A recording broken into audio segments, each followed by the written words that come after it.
Welcome to Speak Out Community Talks. I am Samyula and today we are in studio to discuss critical perception of European and African partnership. Our show today will be in English, so don't be confused. On 29th and 30th of November 2017, the 5th African-European Summit took place in Abidjan, Ivory Coast. Leading politicians from Europe and Africa came together to discuss the goals of European-African strategy partnership. Main topics were economic development of young people and women, peace and security, mobility and migration, and cooperation in area of governance. However, the summit was overshadowed by the dramatic events in Libya, where refugees experienced the very bad situation like enslavement and extreme violence.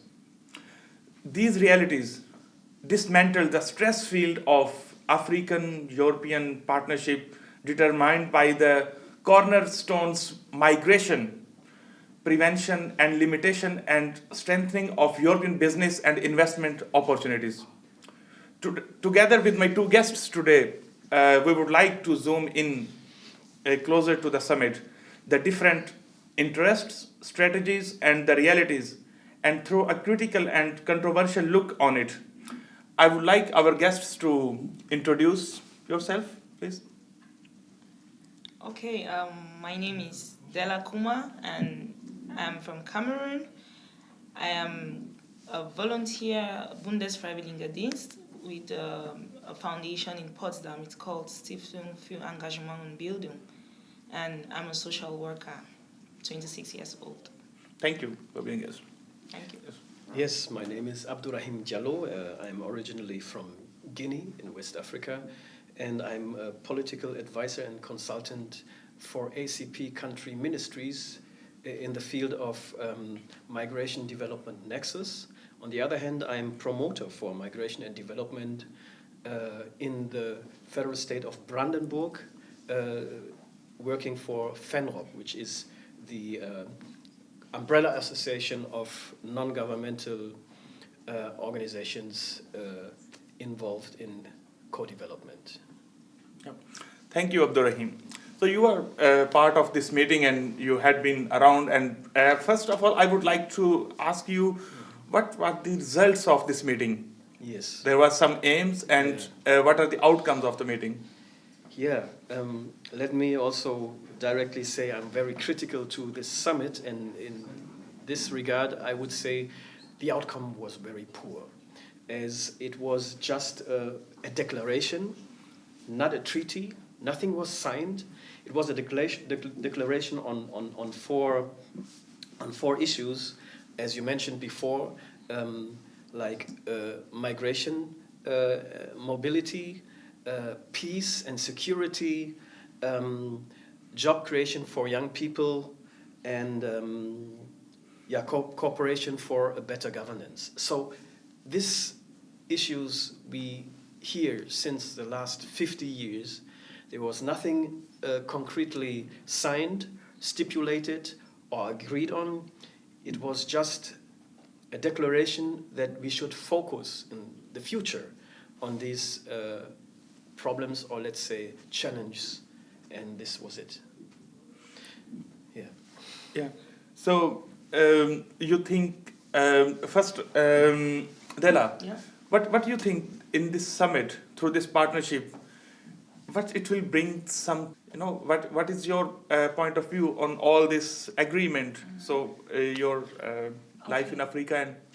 Yeah, first of all, I would say, it's a cooperation with good intentions. So it has its own good points and the bad, maybe, or the points which are not very, very acceptable. But from a personal perspective, and as a woman, or as a girl first before being a woman, I would say, looking at the situation in Africa now, Sub-Saharan Africa has currently made the highest rate of infant mortality. It was 38% in 2011, and it's not getting better. And this is just maybe a few, or one of the so many problems faced by the African woman.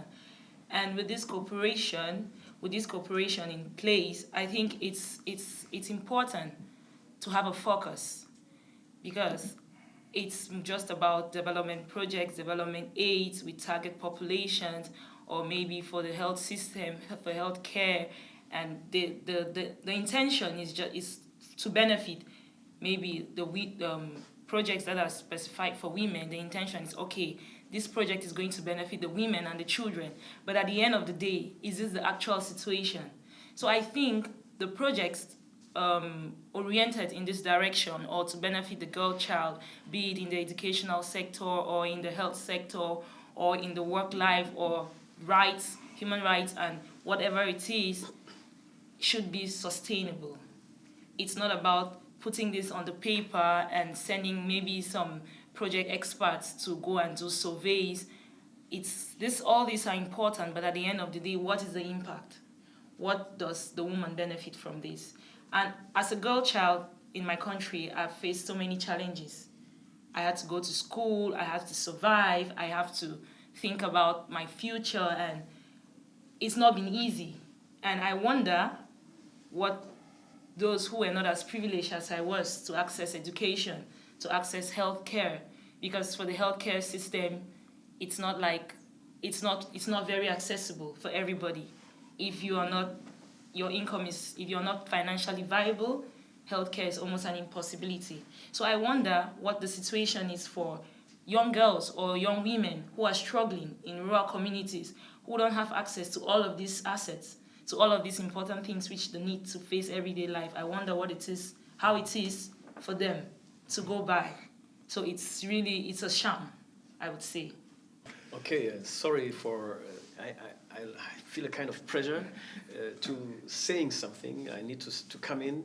Like, if we talk about intentions of this summit, we need to distinguish. There are different intentions and interests. It's a highly political issues dealt there, and there are different intentions. For me, this summit has been also organized by the threat of Europe to migration and demographic growth on the African continent.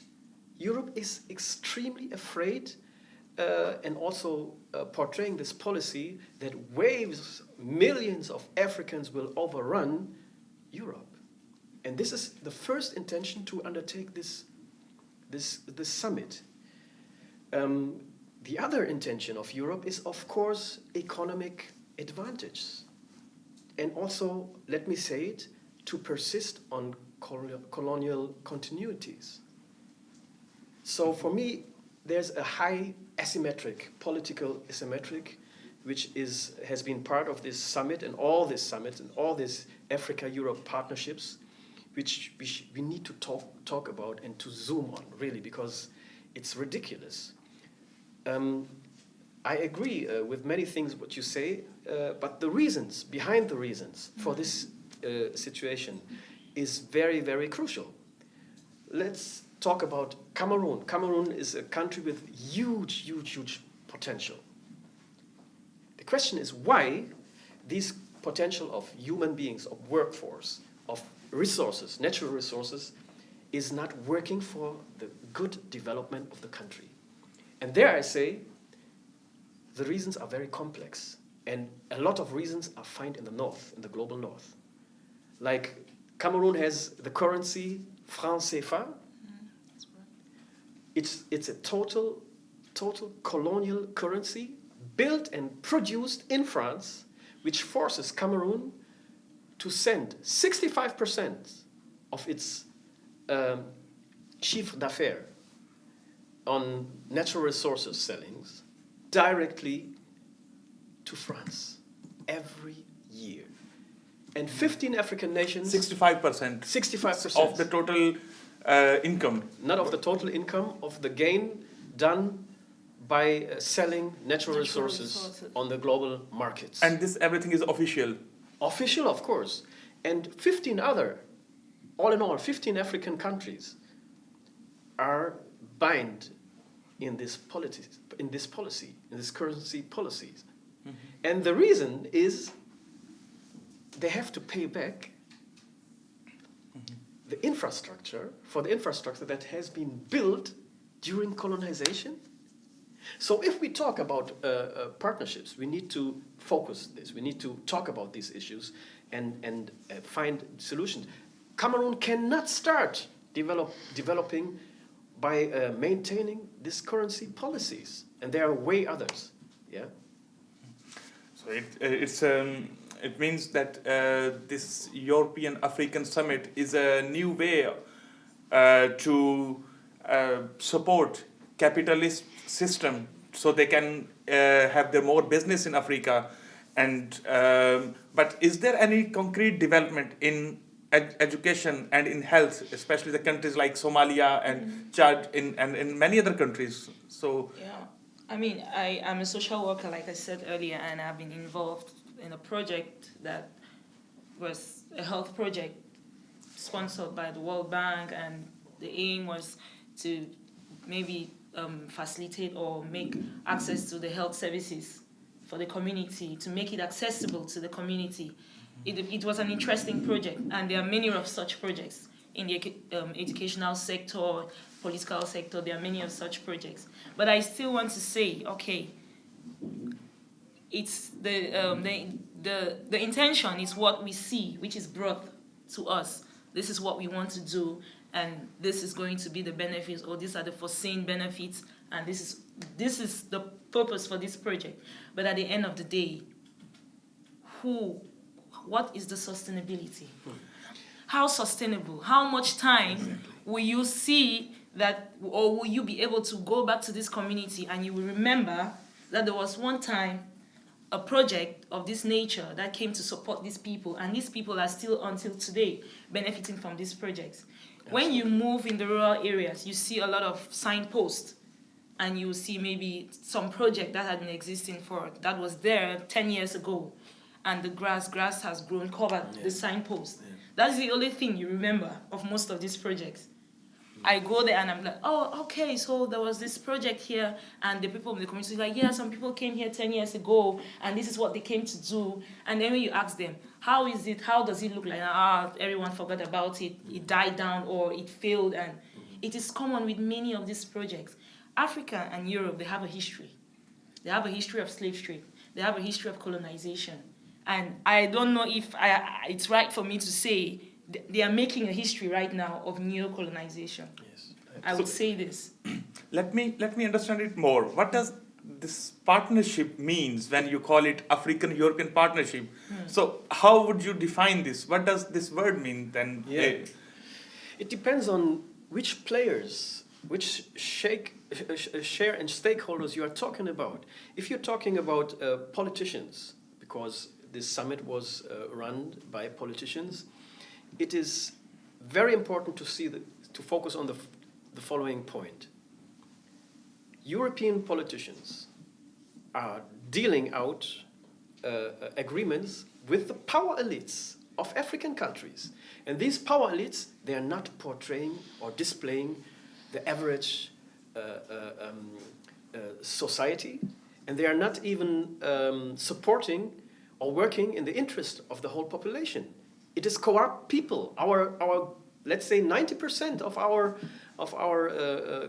governance is corrupt, is working in their own pockets. So while Europe is dealing with this part, this tiny part of the politicians, of the population, it's not a partnership. Let's focus on like the Marshall Plan with Africa, launched by the Ministry of Cooperation and Economic Development here in Germany. Marshall Plan with Africa, planned, designed here in Germany for the whole African continent. I mean, how I even don't have words to describe this insanity. It's insane. Germany cannot save even one African country, cannot.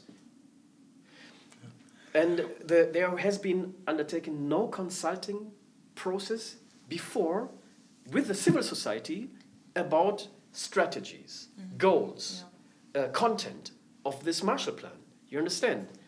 So this is this is very crucial if we talk about partnership. What I think is where partnership is working and could work is on the civil society level.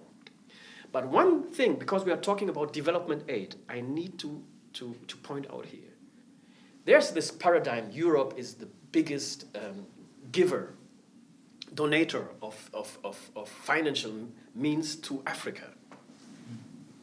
But the other side of the story is $1 of official development aid, ODA, given to Africa, therefore 10 will leave the African country. 10 will leave the African country into illicit, illegal tax oases, like Bahamas, like Switzerland, like France, like Luxembourg. And this huge amount, there's a research on it. It has been launched, but it's not part of the treaty, of the agreements. So I see a total asymmetric picture of what these summits, these Marshall plans are portrayed with the reality. Yeah. Della, how can sustainability be created? You know, you are engaged in some social, working with some local organizations here as well, and your experience in Cameroon. So, what do you see? How would? Yeah. I think you said something about concerning the Marshall Plan, and you said Germany cannot save one African country. Yeah. It's almost the same thing, because it's you cannot expect a project to be sustainable without involving your target population during the conception. Mm-hmm. In conceiving an idea, it's the same like I say, okay, I go to a community and I'm like, okay, I look at them, they don't have water. I say, okay, what we will do is, this community needs water. And my idea of bringing water to the community is building a pipe bomb or building something there, or a borehole for the community so they can have access to water. But without having at the back of my mind that these people, they have a stream which they are comfortable with. And they prefer, maybe they have priorities, which is not the water, because they have been living with what they have. They have other priorities. Maybe they are trying to deal with education. Maybe they are trying to deal with, I don't know what this could be. So you look, maybe you come from Europe or from wherever, or from the big cities in the African countries to the rural community, because you know these people, they need help. And then you go there, you ask, maybe you sample the population, maybe say 5 people, and they say, no, we don't have, because you already have it at the back of your mind, I'm trying to bring together some funds for a water project. So you go with this intention, and when you go there, you fail to see what this community actually needs in an intercultural exchange program. And I think this is an attempt. The intention of the program is this people volunteers from the global north to the global south, and then the other way. So this is one way, because when you're here, you live the reality. You live the reality, and these stereotypes we have maybe back home, or those who are here have about Africa, some of these stereotypes are crushed. And when the stereotypes of maybe you thinking that the real life is in Europe, or because we get over the media, we get these huge amounts of money that is being given as development aid. We know all these people are living in heaven, and this is what it is to get to Europe and you will make a life.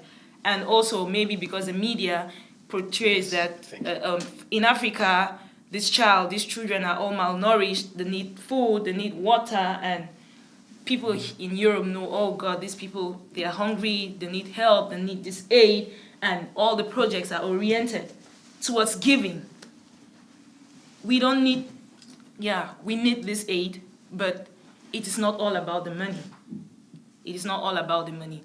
Africans have to teach themselves, or what Germany can do is to empower us, not only financially.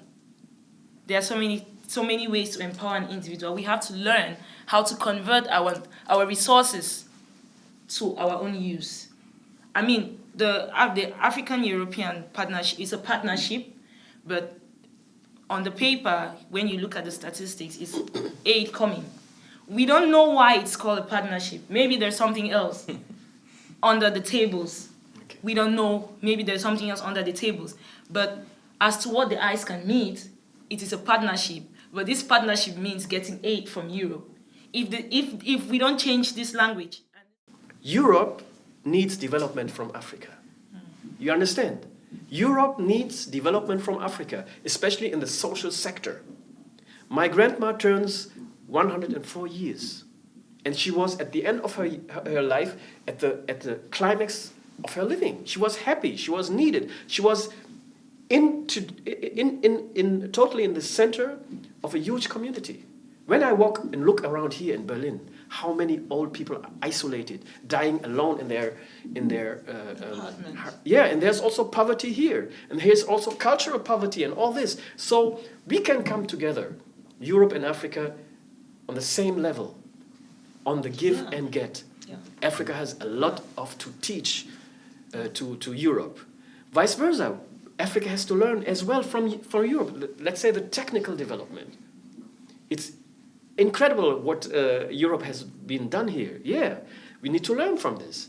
So this is one issue. What I think. The second thing is really to create new alliances. For instance, we did last year, a conference where we invited from 3 countries, from Cameroon, Ghana, and Nigeria, 6 people working in the field of democratization and migration, to bring them together with their German counterparts in Brandenburg. It was done by FENRAP, okay, and Kagintua, one migrant organization from Nigeria and one German development association. And it worked well. I think we have the same partners already there. The civil societies need to be connected way more. Thank you so much, our guests, for being in our studio, and thank you so much, our viewers. I think today it was very useful information which we learned. What does this partnership means, and partnership, and when you are talking about stop the migration, it doesn't mean that you secure your borders, make more strict, and deploy more army, but you have to work on the basic needs from where the people are coming and the resources from the countries you are using. So we have to talk about this and make this discussion open and talk about this partnership as well, to support the people in their countries of their origin so they can stay in their countries.